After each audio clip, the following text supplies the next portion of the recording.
Halo teman-teman, ketemu lagi nih sama kami Fakultas Pertanian Universitas Wijaya Kusuma Surabaya. Kali ini kami ada di wisata Desa Bumi Mulyo, Jati Mojopahit.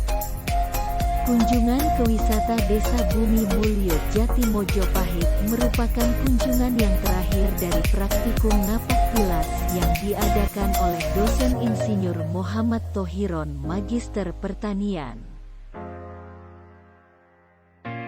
Di wisata Desa Bumi Mulyo Jati Mojopahit kita akan diberi wawasan tentang tanaman kakao sampai dengan proses pembuatan kakao sampai dengan menjadi coklat. Ikuti keseruan kami di wisata Desa Bumi Mulyo Jati Mojopahit. Jangan lupa subscribe dan nyalain loncengnya kawan.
Ini yang sudah korporat itu kan kelompok tani ini kita jadikan sebuah konsep perusahaan. Jadi siapa penanam saham kita adalah tani, ya. Cuma nanti bukan ada bagi hasil, cuma tujuannya tak lain adalah kesejahteraan petani. Nah, nanti kami jelaskan lebih rinci di sana. Cuma nanti hari ini saya akan jelaskan proses dari produksi, dari mulai biji masuk, penerimaan petani sampai kepada produk off-farmnya. Dari off-farm sampai hingga off-farm. Jadi semuanya itu secara rinci. Jadi biji kakao yang sudah dihasilkan petani itu kita kelola sampai di apa? Mau izin fakultas dari fakultas apa ini? Pertanian. Pertanian. Oh, Kesini ke dua kali ya. Dua kali ya. Yang di pendopo dulu. Iya, masih lama ya, sampai malam ya. Iya. Setengah 10 ya. Setengah 10 malam. Jadi gini teman-teman, petani kami ini berasal dari Kabupaten Mojokerto dan seluruh Jawa Timur.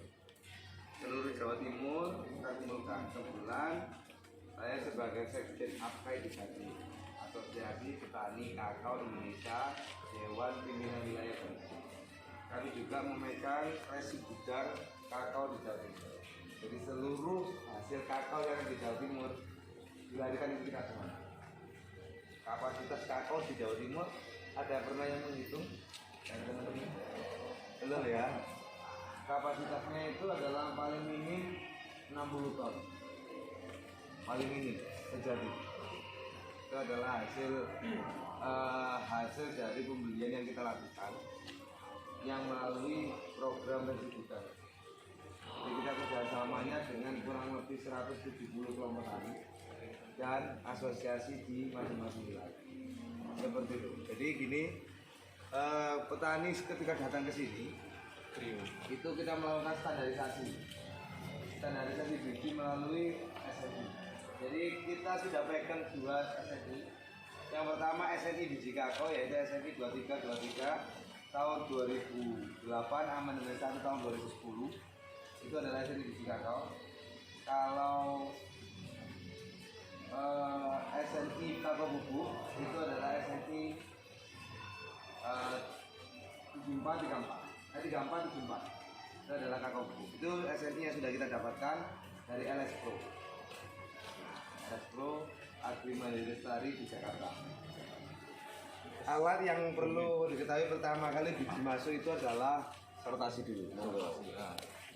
Sore konsen ke penerimaan setiap biji dari petani masuk akan kita grade dulu. Besar dengan besar, kecil dengan kecil. Pengaruhnya apa? Pengaruh mutu, pengaruh harga, dan juga pengaruh pada alur produksi. Yang pertama pengaruh mutu karena di SNI itu terdapat kelas ya, kelas randomen ya, randomen setelah itu A, B, C, S itu ya. Setelah itu pengaruh dalam kualitas. Kalau biji besar sama biji kecil karena ada proses sangrai di sini. Kira-kira yang harus dipertahankan yang mana? Kalau ada bijinya nggak disortasi. Kalau kita pertahankan yang besar misalkan, maka yang besar ini matang, yang kecil gosong. Kalau kita pertahankan yang kecil, maka yang kecil ini matang, yang besar belum matang. Nah, oleh karena itu harus di-grade. Misalkan yang besar-besar itu biasanya keluarnya dari sini. Setelah itu grade yang kedua, ini tingkatan kedua di sana. Ketiga di sini. Keempat bawahnya. Itu adalah sistem grade yang ke S kita nggak produksi. Tapi kita akan melakukan sortasi secara bersama keluar terakhiran. Ini adalah sortasi yang kita punya. Nah, sortasi kerjanya ini bisa sampai 1 hari 20 ton. Kan cepat tuh tinggalannya masukkan aja. Tujuannya di situ aja. Nah, kalau sudah di sini dilakukan pengaruh harga apa? Harga yang paling tinggi adalah contoh harga AA itu adalah 35, turunannya 1000. Lah kenapa kok seperti itu? Karena biji yang kecil ini mempunyai residu untuk sampah, kulit, sel itu lebih banyak daripada yang besar-besar. Nah, akhirnya rendemennya akan berkurang kalau terlalu kecil-kecil biji. Nah, dari biji itu sudah terindikasi. Oh, ini yang paling kecil ini terbuang. Nah, biji itu sebenarnya dari biji akan diketahui jika kakao kayak gini. Biji kakao itu akan diketahui apa yang terjadi di kebun. Contoh ini, bijinya misalkan nih di sininya ada lubang biji di sini. Indikatornya itu biasanya biji tersebut terlalu matang dalam permanen. Ketika manen terlalu matang ini juga gak bagus. Kalau terlalu matang, otomatisnya dia akan berkecambah. Kalau dikeringkan, kecambahnya lepas.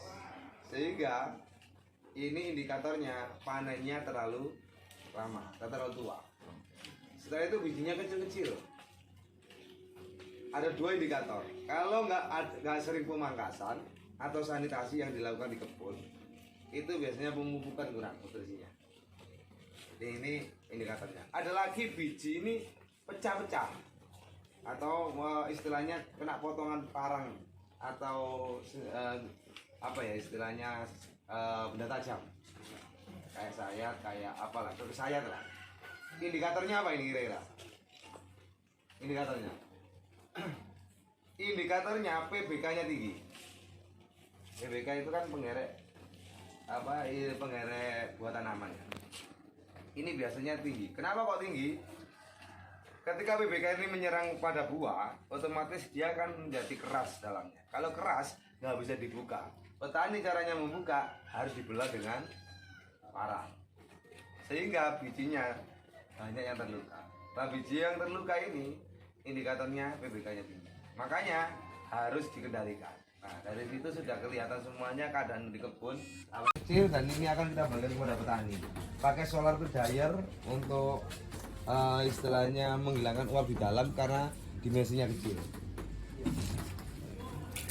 Biasanya biji kita letakkan di sini teman. Kayak gitu.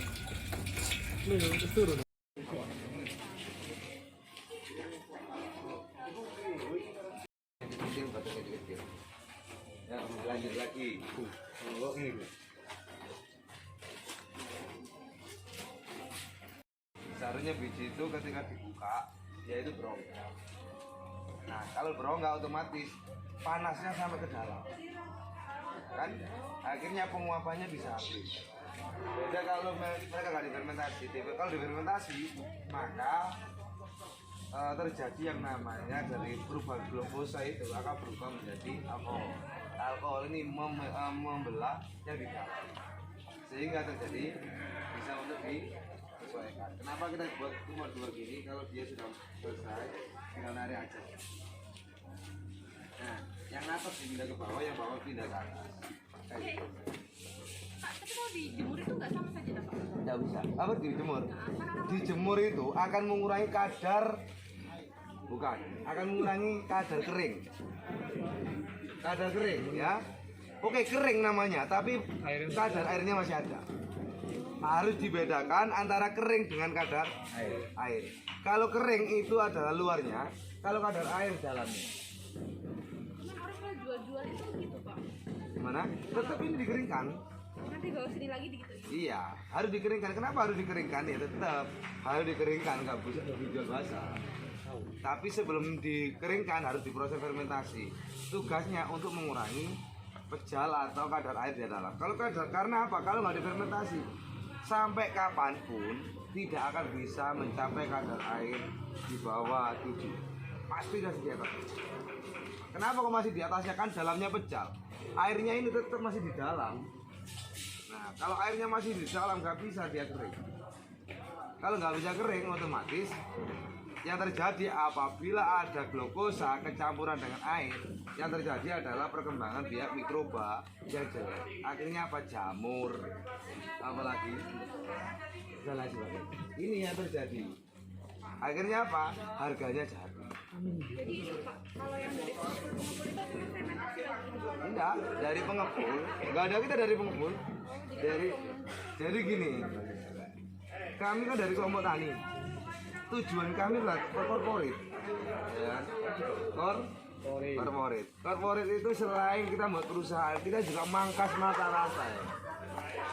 Saya dulu suppliernya Cargill, TMC, Holland, Berry Caribol, Paron, itu dulu saya suppliernya.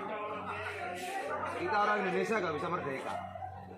Kenapa nggak bisa merdeka? Harga kakao itu ditentukan dari apa? Dari harga trading. Harga trading. Trading apa? Trading sekuritas saham. Nah, sekuritas saham dari permodalan, dari permodalan dilakukan untuk melakukan investasi biji kakao. Nah, investasi biji kakao yang dilakukan oleh trading ini menggunakan sistem yaitu FIFO, first in first out, sehingga ketika barangnya banyak harga kakao akan turun, ketika barangnya sedikit harga kakao kan naik. Yang terjadi apabila panen raya di Pantai Gading atau di negara Pantai Gading sana Ekuador pasti jatuh. Ya kan? Nah, disitulah teman-teman. Karena apa? Negara yang bisa ditanami hanya 4 ini aja. Pantai Gading, Ghana, Ekuador, Brasil, Indonesia. Ayo sambil ngayuh. Masuk sebagian. Iya, bagian. Kalau cukup lumayan hangat ya.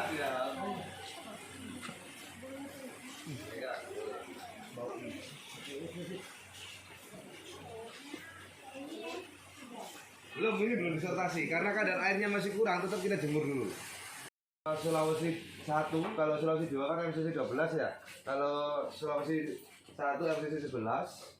Setelah itu ada juga yang CSH, ada juga yang TSH, banyak. Tapi semuanya jenisnya Lindang atau Berstero. Kalau Criollo di Jawa Timur masih belum ada. Adapun juga masih belum disertifikasi sehingga tidak bisa disebutkan Criollo. Criollo itu coklat putih.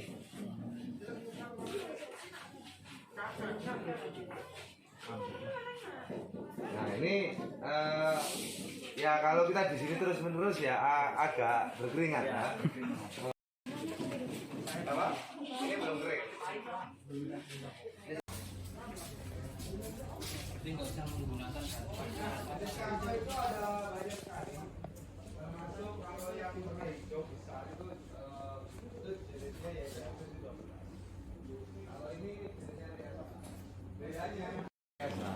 Bedanya MCC12 itu kulitnya tebal, ini kulitnya tipis. Kalau kulitnya tebal, insek mau apa? Mau makan istilahnya, mau nusuk, dia lebih condong nggak sampai. Nah itu MCC12 biasanya digunakan kepada daerah-daerah yang ekstrim, kayak Kaltim itu ekstrim. Kalau kena BBK habis semuanya. Setelah itu kayak Solo, ya Solo itu di Sumatera ya, di dunia Bukit Tinggi itu juga ekstrim. Kalau di sini, kalau di daerah Jawa Timur yang ekstrim itu kayak Madiun, ekstrim juga. Nganjuk itu ekstrim. Di Blitar ada, tapi yang paling banyak Blitar itu bukan perkebunan rakyat, tapi BTPN 9. Ekstrim itu banyak tulisannya, banyak serangan hama. Kan bedanya hama, kalau hama itu menyerang dari luar, kalau penyakit dari dalam. Ya kalau hama itu bisa istilah kendalikan, tapi kalau penyakit ini yang susah, harus apa ya, disuntik lah ya, diobati. Kayak kita cacar petir gitu ya, jadi kita ambil semuanya. Nah, setelah itu kita jauhkan, kita buang, kita harus apa ini? Kali kita bakar baru bisa kita lakukan. Yuk, lanjut. Kadar air. Kenapa harus dikurangkan kadar airnya? Karena nanti ketika dipecah kulit biar mudah. Ya. Jadi ini sifatnya seperti conveyor. Dia jalan dari sana sampai di sini matang. Nah setelah dikurangi kadar airnya dipisahkan, jadi istilahnya ini adalah masih kakao, itu juga kakao. Nah yang disebut dengan coklat, ayo apa bedanya coklat sama kakao? Kakao masih produksi. Oh, bisa dimakan. Oh, ini juga bisa dimakan. Bisa makan. Loh, ada juga yang masih coklat itu kan gini. Ingat-ingat ya, ini ya bahasanya. Kalau ada perbedaan yang pertama coklat. Kalau coklat itu warna. Kalau cokolate itu itu adalah makanan yang berbahan baku dari kakao. Nah, kakao yang sudah ada tambahnya. Kakao tua. Ya, ada tambahnya susu dan gula. Kalau belum ada tambahan susu dan gula, sebutnya tetap masih kakao. Jadi prosesnya ini adalah kakao roasting, kakao nibs roasting, kakao liquor atau kakao pasta. Setelah itu kakao butter, kakao powder. Kalau sudah dicampur coklat, karena istilahnya kan coklat. Latte ini adalah istilah penambahan susu, adalah mix gula susu. Makanya ada kopi latte gitu ya, berarti sudah ada gula dan susunya. Nah, makanya disebut dengan cowoknya ini adalah cocoa. Gitu ya. Coklat. Nggak tahu ya? Oke, kita lanjut.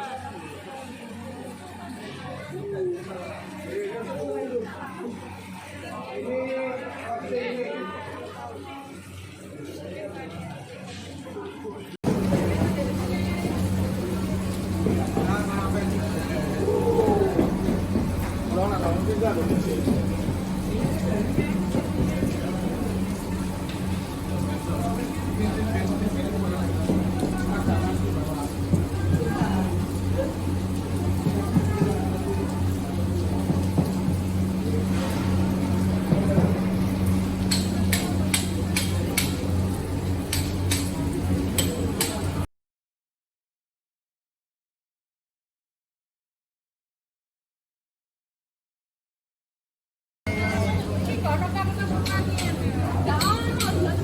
Awas,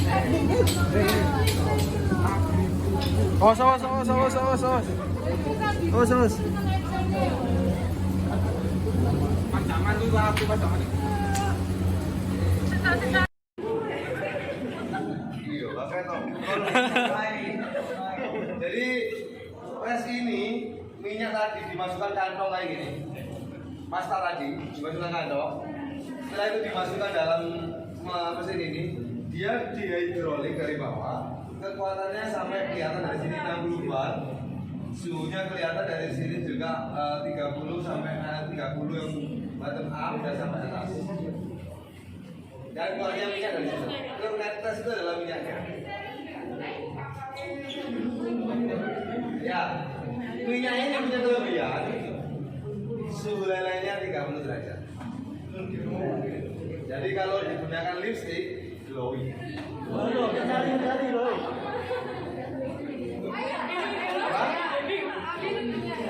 Ini sudah tidak terikut banyak minyak. Dan ini yang digunakan untuk bubuk coklat. Oke ya, deal. Kita semua produksinya di sini sudah mengikuti dan sudah mendapatkan izin BPOM. Artinya semuanya sudah steril. Tidak ada di ruangan dalam ini yang sudutnya 90 derajat.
Awas, awas, awas.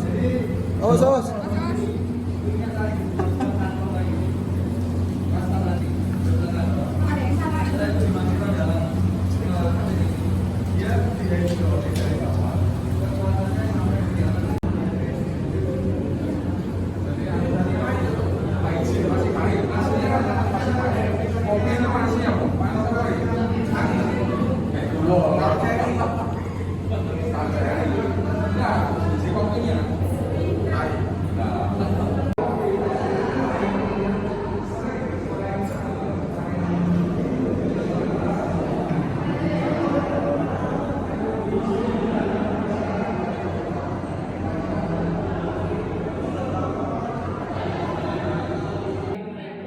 Penyampuran gula susu dan tambahan minyak. Sini. Gula susu, sini. Minyak. Sana minum. Ya, gula susu, pasta, minyak. Tidak boleh pintu karyawan dan pintunya barang. Itu yang satu. Itu barang di sini. Itu karyawan ada. Iya, itu standarnya. Apa? Nah, ini cetak-cetaknya. Cetak dokter.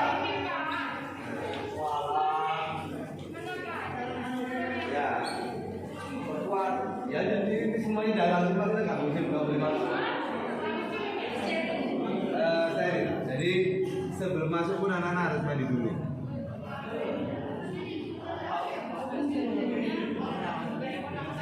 Kalau sudah, ini kan dilakukan temperatur.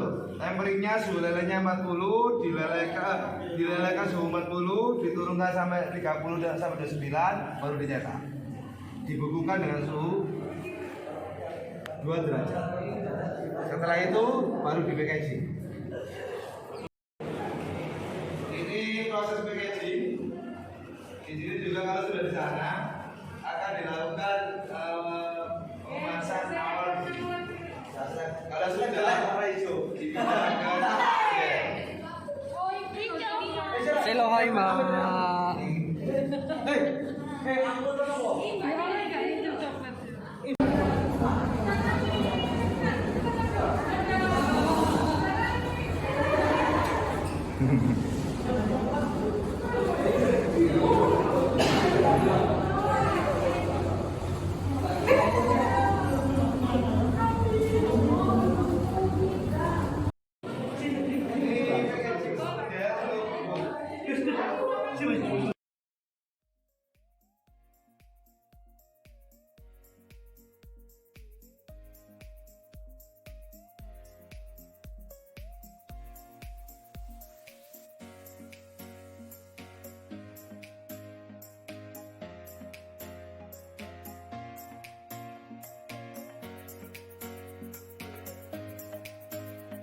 Terima kasih sudah menyaksikan video ini. Jangan lupa subscribe, komen, like Jambrong Trans Official.